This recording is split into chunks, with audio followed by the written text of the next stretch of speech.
அது மட்டுமல்ல, இன்னொரு விஷயத்தை நபி அவர்கள் கூறினார்கள், சொர்க்கத்துடைய கதவுகளை தட்டிக்கொண்டே இருங்கள்.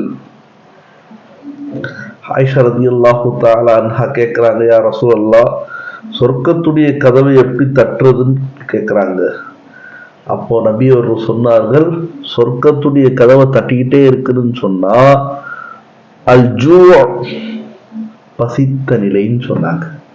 ஒரு நபர் நோம்பு வச்சு பசித்த நிலையில் இருக்கிறான் பார்த்தீங்களா, அவன் சொர்க்கத்துடைய கதவை தட்டிக்கிட்டே இருக்கான் நபி அவர்கள் கூறினார்கள்.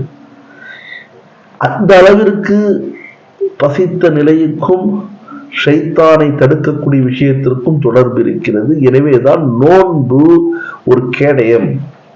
அசோமு ஜுன்னத்தும், நோன்பு ஷைத்தானுடைய அட்டுடைகளை விட்டு, அசூசைகளை விட்டு, அனாச்சாரங்களை விட்டு, பாவமான காரியங்களை விட்டு தடுக்கக்கூடிய ஒரு கேடயமாக இருக்கிறது என்பதாக ஹதீஸில் நாம் படித்திருப்போம். அதனாலதான் நபி அவர்கள் நோன்பு வைங்க, பசிச்ச நிலையில இருங்க, சொர்க்கத்தை தட்டிக்கிட்டே இருக்கலாம் கதவை அப்படின்னு சொன்னாங்க. இதே மாதிரி பார்த்துட்டு இருக்கும் பொழுது